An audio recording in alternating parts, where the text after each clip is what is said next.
അവൻ നല്ലയോ ഹരി, നിനക്കാ കരുതും. അവൻ നല്ലയോ ഹരി,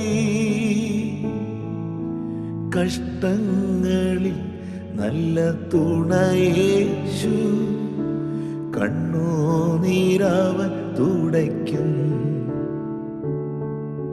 കഷ്ടങ്ങളിൽ നല്ല തുണയേശു, കണ്ണുനീരവൻ തുടയ്ക്കും.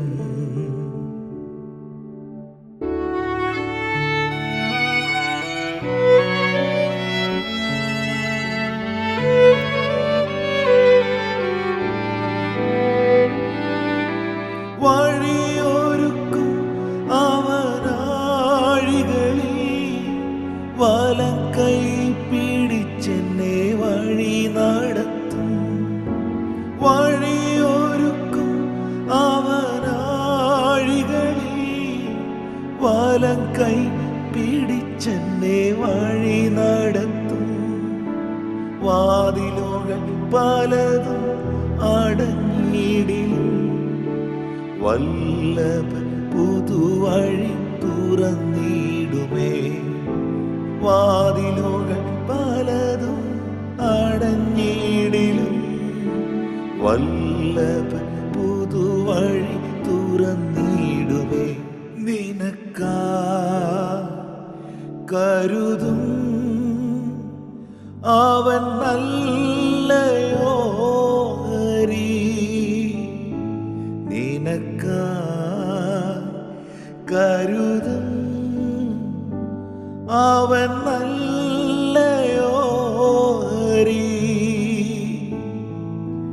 കഷ്ടങ്ങളിൽ നല്ല തുണയേശു, കണ്ണുനീരവൻ തുടയ്ക്കും. കഷ്ടങ്ങളിൽ നല്ല തുണയേശു, കണ്ണുനീരവൻ തുടയ്ക്കും.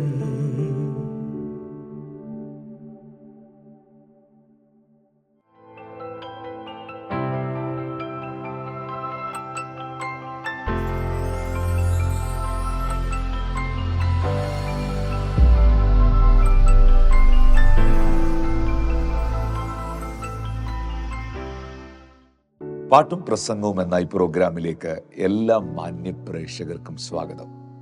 വഴി ഒരുക്കും അവൻ ആഴികളിൽ, വലം കൈ പിടിച്ചെന്നെ വഴി നടത്തും.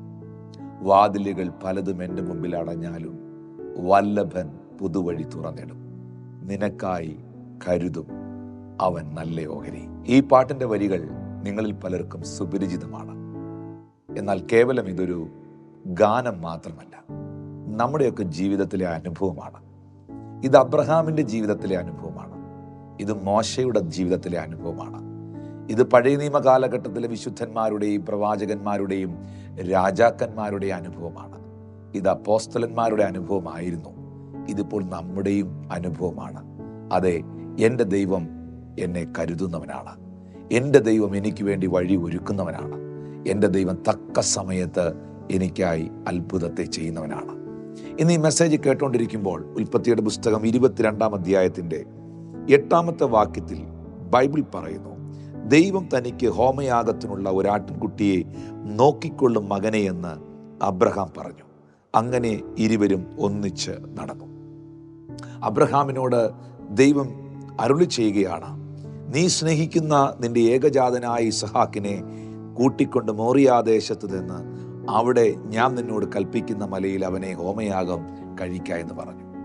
ദൈവത്തിൻ്റെ ശബ്ദത്തിൻ്റെ മുൻപിൽ, ദൈവിക അരുളപ്പാടിൻ്റെ മുൻപിൽ മറുതലിപ്പ് കാണിക്കാതെ ദൈവം വാഗ്ദത്തം ചെയ്ത് വാഗ്ദത്ത പുത്രനാകുന്ന ഇസഹാക്കിനെയും കൊണ്ട് അബ്രഹാം മോറിയ മലയിലേക്ക് പോകുന്നു.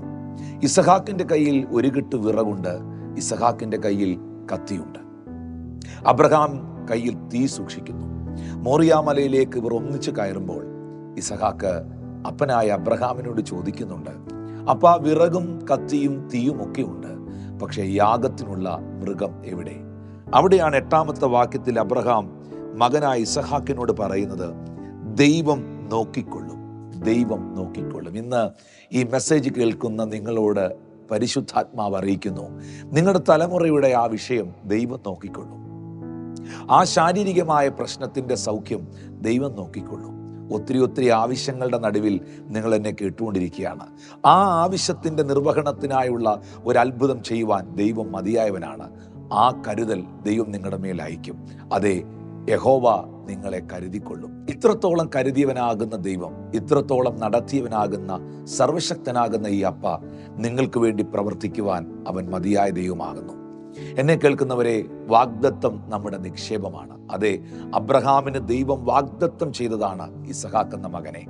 ആ മകനെ മോറിയാമലയിൽ കൊണ്ടുപോയി കൈകാലുകൾ കൂട്ടിക്കെട്ടി യാഗപീഠമുണ്ടാക്കി വിറകുകൾ അടുക്കി ആ ഇസഹാക്കിനെ യാഗപീഠത്തിൻ്റെ മുകളിൽ കിടത്തുമ്പോൾ ആ സമയങ്ങളിലൊന്നും ദൈവം അബ്രഹാമിനോട് സംസാരിക്കുന്നില്ല. ദൈവത്തിൻ്റെ കരുതൽ ദൈവോടെ വെളിപ്പെടുത്തുന്നില്ല. ഒളിച്ചു മറച്ചു വെച്ച ആട്ടിൻകുട്ടിയെ ദൈവം കാണിച്ചു കൊടുക്കുന്നില്ല. എന്നാൽ അരയിൽ നിന്ന് കത്തിയൂരി ബാലൻ്റെ മേൽ ഉയർത്തിയപ്പോൾ ആ കത്തിക്കും ഇസഹാക്കിനും ഇടയിൽ ദൈവം കയറി പറയുകയാണ്, ബാലൻ്റെ മേൽ കൈവെക്കരുത് എന്ന് പറഞ്ഞാൽ വാഗ്ദത്തത്തെ നശിപ്പിക്കരുത്. ഞാനൊരിക്കലും വാഗ്ദത്തത്തെ തകർത്ത് കളയുന്നവനല്ല, ഞാൻ വാഗ്ദത്തത്തെ നിലനിർത്തുന്നവനും നിർവഹിക്കുന്നവനുമാണ്. അതുകൊണ്ട് ഇസഹാക്കിൻ്റെ മേലിൽ കത്തിവെക്കുവാൻ ദൈവം അബ്രഹാമിനെ അനുവദിക്കാതെ മുൾപ്പടർപ്പിനിടയിൽ ഒരാട്ടുകൊറ്റനെ അവന് വേണ്ടി ദൈവം കരുതി. ഇന്ന് ഈ മെസ്സേജ് കേൾക്കുന്ന നിങ്ങളുടെ ജീവിതത്തിൽ വാഗ്ദത്തമുണ്ടോ? ആ വാഗ്ദത്തം നിങ്ങൾക്ക് വേണ്ടി വർക്ക് ചെയ്യും. ആ വാഗ്ദത്തം നിങ്ങൾക്ക് വേണ്ടി വഴി ഒരുക്കും. ആ വാഗ്ദത്തം നിങ്ങളുടെ ജീവിതത്തിൽ അത്ഭുതങ്ങളെ ചെയ്തെടുക്കും. അതെ, ചെങ്കടലിന്റെ നടുവിൽ ഇസ്രായേൽ ജനം വന്ന് നിൽക്കുമ്പോൾ മുൻപോട്ട് പോകാൻ ഒരു സാധ്യതയും അവരുടെ മുൻപിലില്ലെങ്കിലും ആമീൻ, മോശയ്ക്ക് ദൈവം ഒരു വാഗ്ദത്തം കൊടുത്തിരുന്നു, ഇന്ന് കണ്ട മിസ്രയീമിനെ നിങ്ങൾ ഇനി മേലാൽ കാണുകയില്ല. ദൈവം നമ്മുടെ മേലൊരു വാഗ്ദത്തം നൽകിയിട്ടുണ്ടെങ്കിൽ സാഹചര്യങ്ങൾ ഒരു വിഷയമല്ല പ്രിയപ്പെട്ടവരെ. ചെങ്കടലിനെ ദൈവം വിഭാഗിക്കും. സാറയുടെ ഗർഭപാത്രത്തിന്റെ നിർജീവത്വം അബ്രഹാം ഗ്രഹിച്ചിട്ടും തൻ്റെ ശരീരത്തിന്റെ ബലം ക്ഷയിച്ചത് താൻ അറിഞ്ഞിട്ടും വാഗ്ദത്തം ചെയ്തവൻ പ്രവർത്തിപ്പാൻ ശക്തനെന്ന് ഉറച്ചു.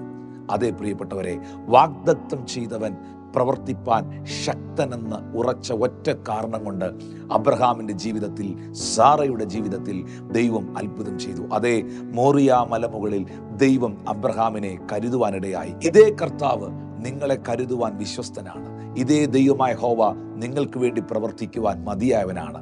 അതെ, അവൻ വഴിയൊരുക്കും ആഴികളിൽ വലം കൈ പിടിച്ച് നിങ്ങളെ വഴി നടത്തും. ഭയപ്പെടരുത്, ആകുലപ്പെടരുത്.